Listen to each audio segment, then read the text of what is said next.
Hola, hola, bienvenidos al estudio del Evangelio. El día de hoy meditaremos el Santo Evangelio según San Mateo capítulo 14, versos del 23 al 33.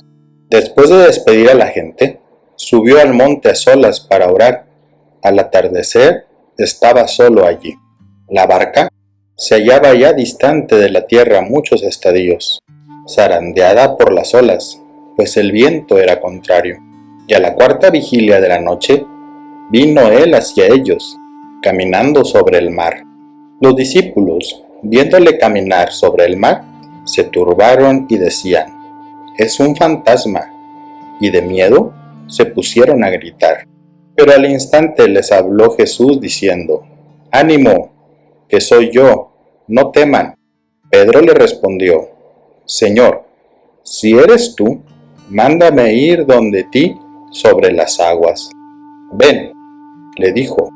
Bajó Pedro de la barca y se puso a caminar sobre las aguas, yendo hacia Jesús. Pero, viendo la violencia del viento, le entró miedo y, como comenzara a hundirse, gritó: «Señor, sálvame». Al punto Jesús, tendiendo la mano, le agarró y le dice: «Hombre de poca fe, ¿por qué dudaste?». Subieron a la barca y amainó el viento. Y los que estaban en la barca se postraron ante él diciendo: «Verdaderamente eres Hijo de Dios». Palabra del Señor. Bueno, hasta aquí la palabra de Dios. Ahora hagamos un análisis del texto. En el contexto amplio, la sección de la revelación y el rechazo. Capítulos del 11 al 16. El pasaje se sitúa en la gran sección central de Mateo, donde el eje de la narrativa cambia drásticamente.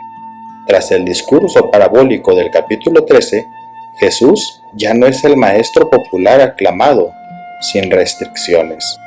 El judaísmo oficial, fariseos y escribas, intensifica su hostilidad y su propio pueblo, Nazaret, lo rechaza.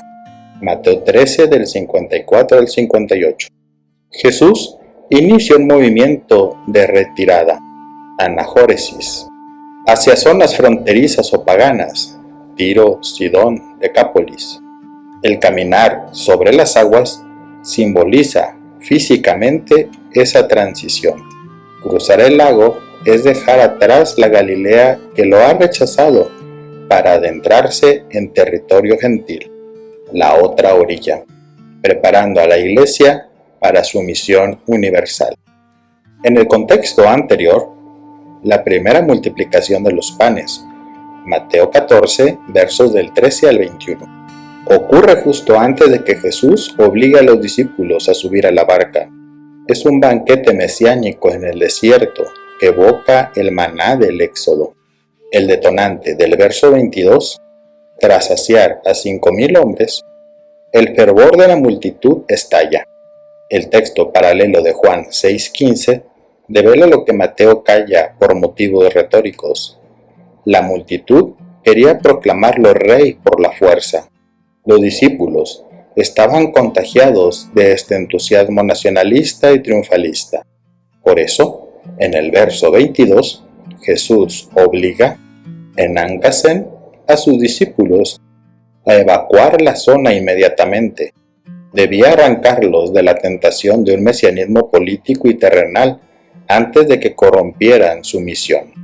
En el contexto posterior, Mateo 14, versos del 34 al 36. Al tocar tierra en Nazaret, la fe de la gente contrasta con la poca fe o ligopistia de los discípulos en la barca.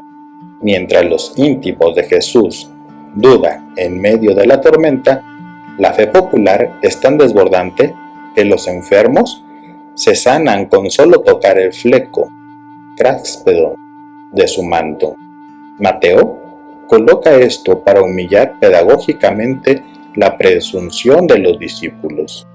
Los paralelos de este texto los encontramos en Marcos 6, versos del 45 al 52 y Juan 6, versos del 16 al 21. Vayamos ahora a un análisis verso por verso. En el verso 22, Kai euteos en ankasen tus mesatas, en benai eis tu polion, kai proagein, autun eis tu pera, eos u apolise tus ojlus. E inmediatamente Jesús obligó a los discípulos a subir a la barca e ir delante de él al otro lado, mientras él despedía a la multitud. El verbo enankasen, de anakason, forzar, obligar, es de una fuerza inusual en los evangelios. Tras la multiplicación de los panes en los versos 13 al 21, la agitación mesiánica política de la multitud era peligrosa. Juan 6:15 indica que querían hacerlo rey. Jesús aísla a sus discípulos de ese influjo nacionalista celote para resguardar la verdadera naturaleza de su misión espiritual.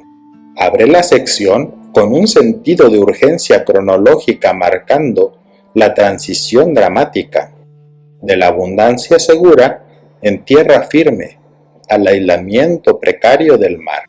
Se experimenta un quiebre existencial. Los discípulos pasan abruptamente de la euforia comunitaria de alimentar a miles a la pasividad obediente de ser enviados hacia la incertidumbre de la noche. En el verso 23, Kai apolisas tus ojlus annebe eis tu oros kat idian proseusasai de genómenes monos en ekei. Y habiendo despedido a la multitud, subió al monte a orar a solas, y cuando llegó la noche, estaba allí solo. El monte Oros no es solo un accidente geográfico, sino el espacio teofánico por excelencia en Mateo, eco de Moisés en el Sinaí.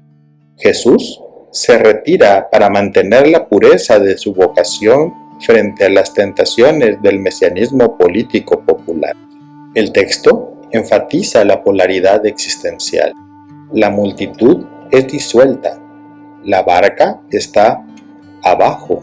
La multitud es disuelta, la barca está abajo en el caos del agua y Jesús está arriba en la comunión divina. La repetición de solo, monos, enmarca su trascendencia.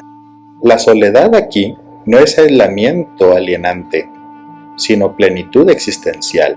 En el silencio de la montaña, la conciencia de Jesús se ancla en la fuente de su ser, el Padre, antes de manifestar su soberanía sobre la creación.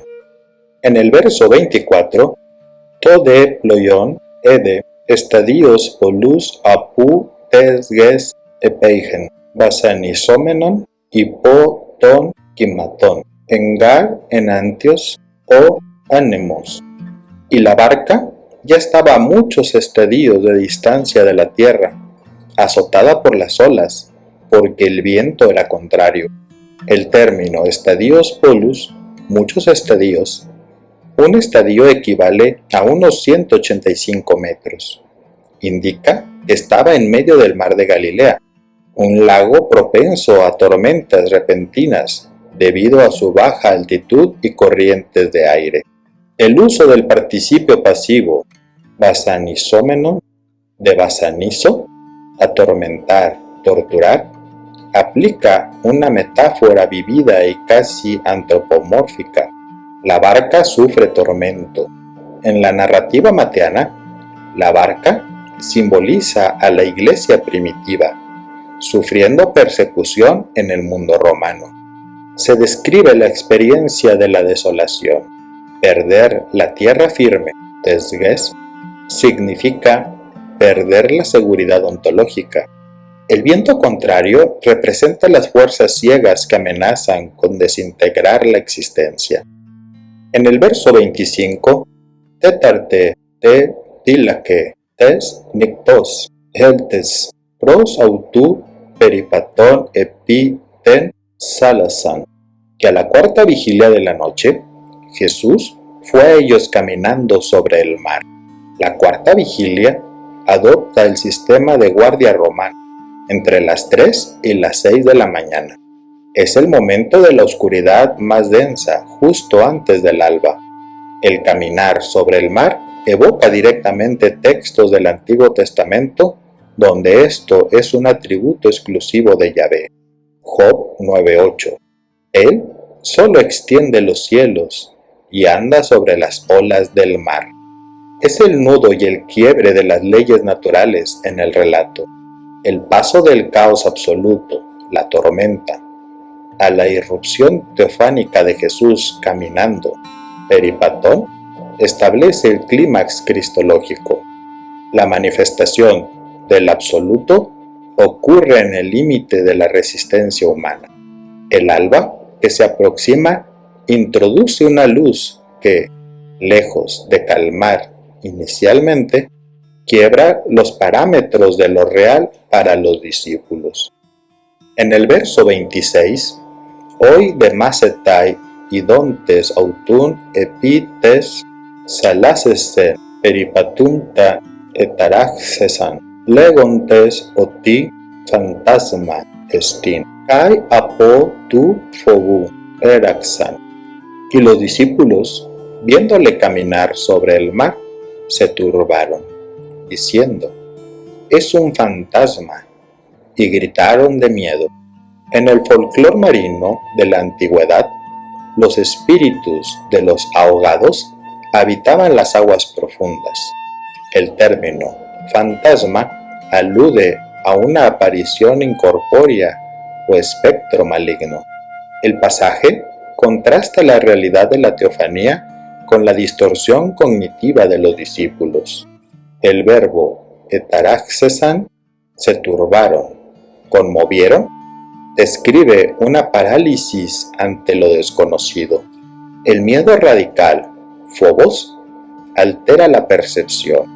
Ante lo sagrado, que rompe las leyes físicas, el ser humano prefiere clasificarlo como una anomalía terrorífica, fantasma, antes de aceptar una realidad divina que supera su comprensión. En el verso 27, eutis de elalesen, o Jesús, autois legon, sarseite ego eimi, me fobeise. Pero enseguida Jesús les habló, diciendo: tengan ánimo, yo soy, no teman. La expresión ego eimi, yo soy, es el centro teológico del pasaje. Aunque coloquialmente significa soy yo, en este contexto tormentoso y sobre el agua funciona como la fórmula de autorrevelación del nombre de Dios en la Septuaginta, Éxodo 3:14 e Isaías 43:10.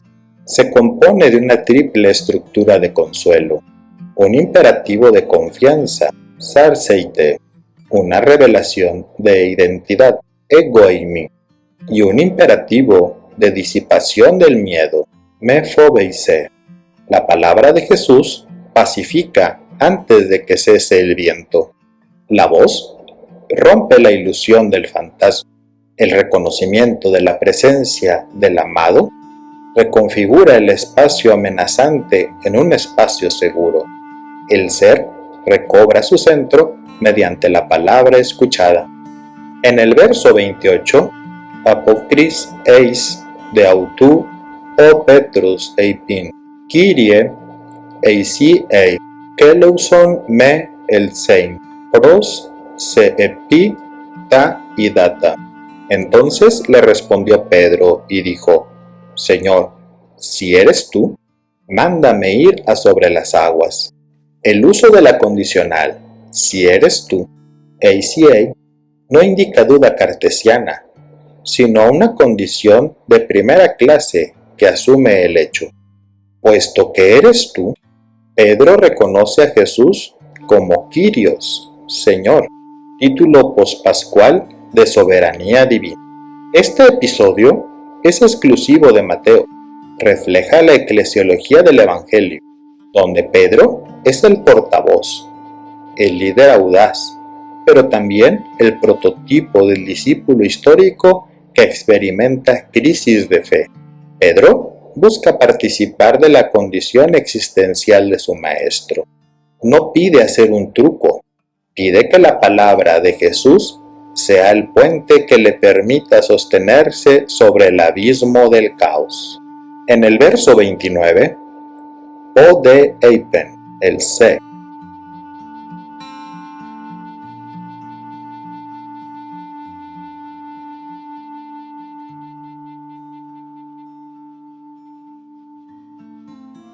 Kai katabas apo tu poliu, o Petros teriepatesen epi ta idatakai, elsen pros ton Jesum.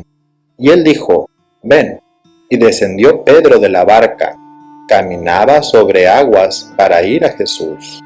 El imperativo corto, el sé, ven, en auristo, denota una orden inmediata y eficaz. Mientras Pedro obedece el llamado de Kyrios, las leyes del mundo material quedan suspendidas por la gracia de la fe. El ritmo narrativo se acelera.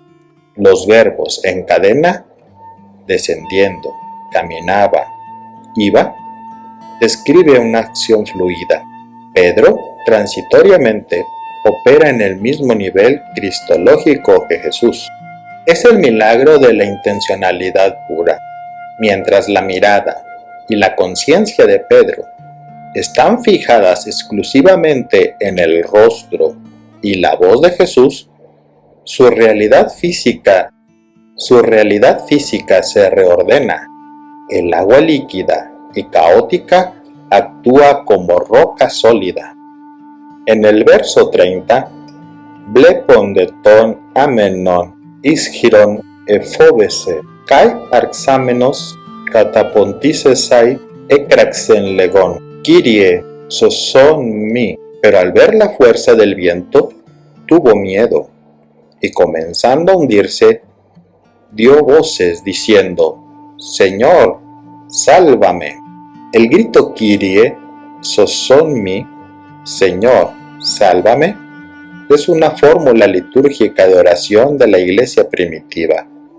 Oración jaculatoria.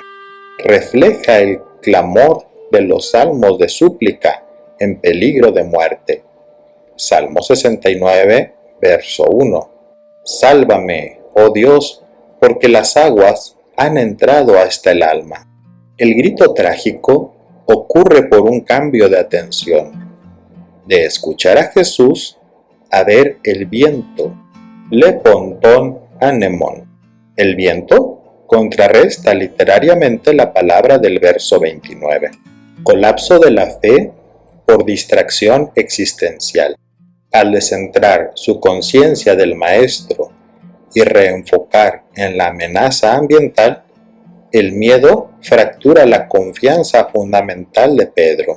La gravedad física reasume su imperio cuando la gravedad espiritual se quiebra. En el verso 31, Euteos de o Jesús, ekteinas ten heira, epelabeto autu kai legei autu, oligopiste eisti edistasas. Al momento Jesús extendió la mano, asió de él y le dijo, oh hombre de poca fe, ¿por qué dudaste? El término oligopistos, poca fe, es un neologismo o palabra característica casi exclusiva de Mateo. No denota una ausencia total de qué sería apistia, sino una fe deficiente, inmadura, o que flaquea ante la prueba. El verbo edistasas de distazo significa literalmente estar dividido en dos caminos o vacilar. El rescate es inmediato. Euteos.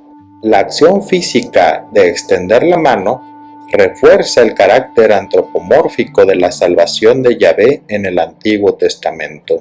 El reproche es pedagógico, no condenatorio. La mano de Jesús opera como el lazo ontológico que rescata al sujeto de la nada, el hundimiento. La duda es experimentada como una división interna del yo.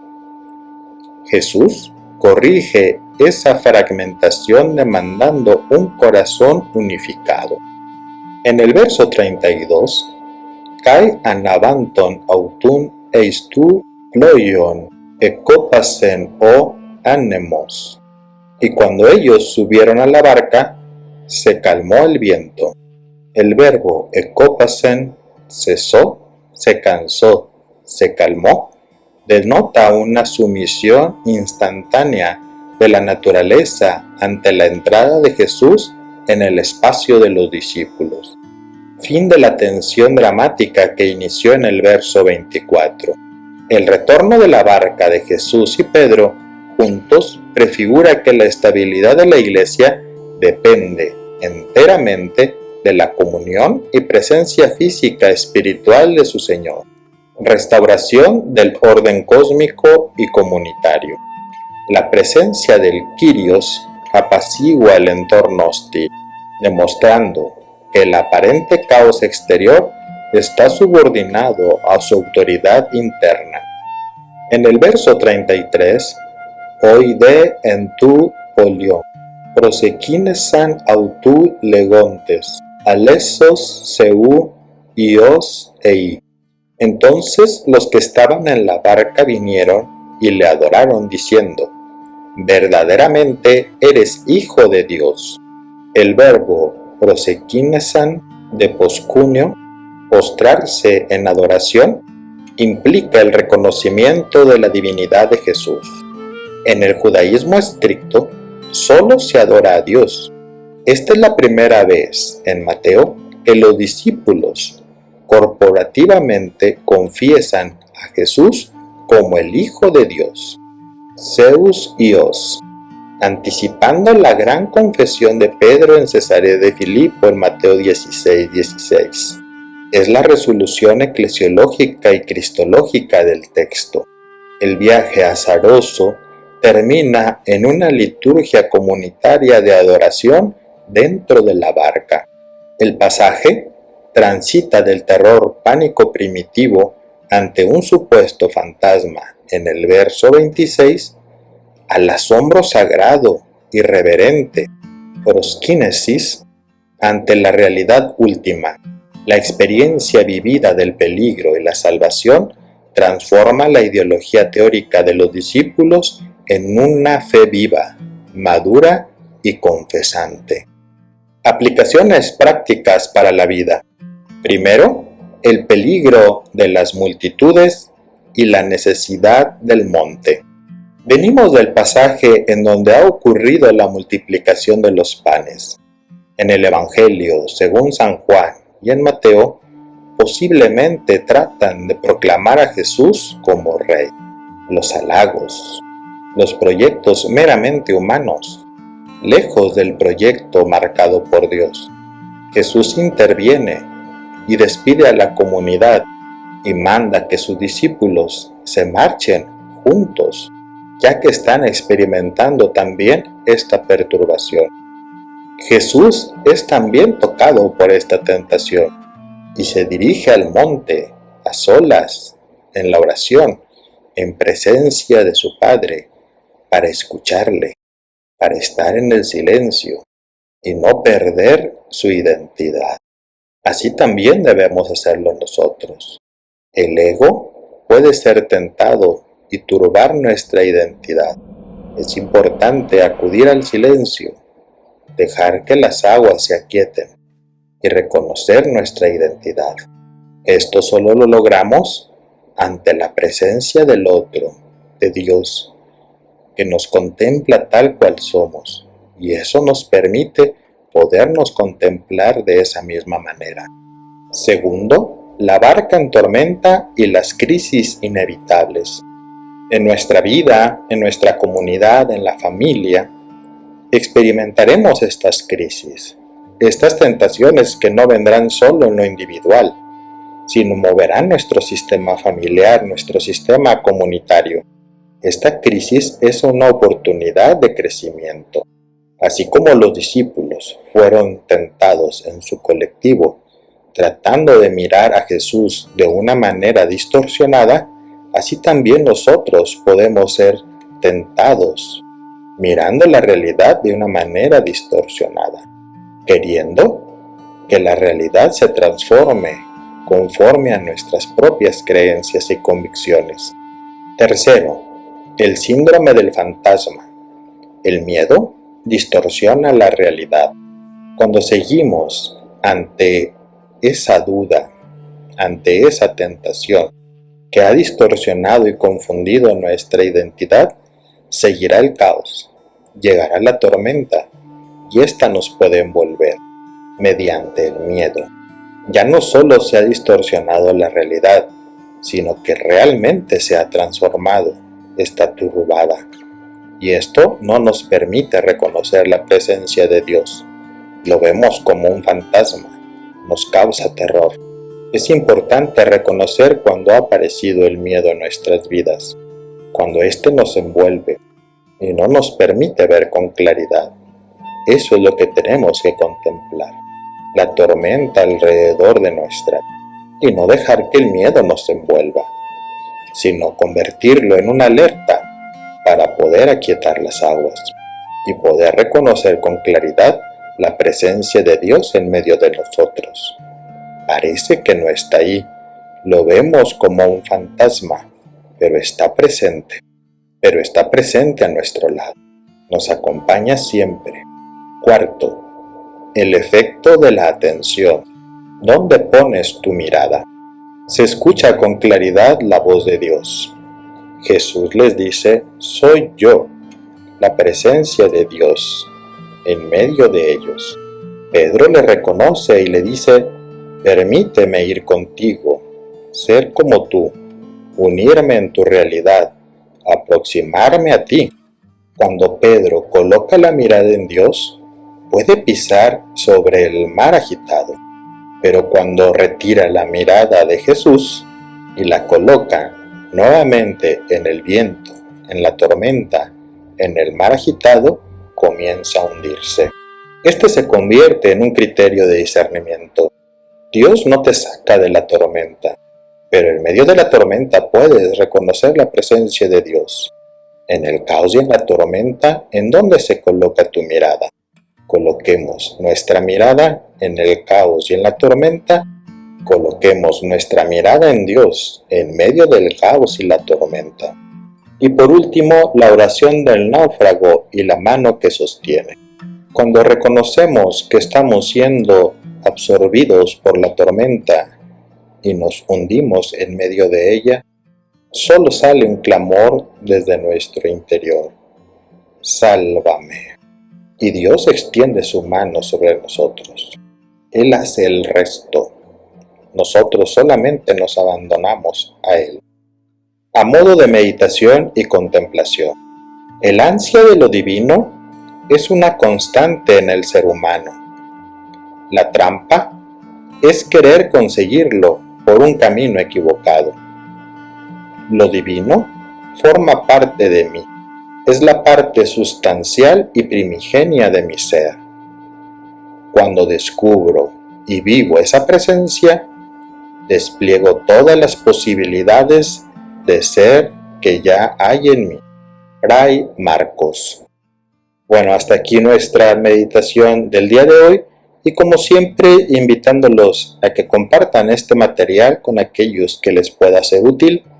Déjenos sus comentarios, sus me gusta, suscríbanse si aún no lo han hecho y nos vemos en el siguiente video.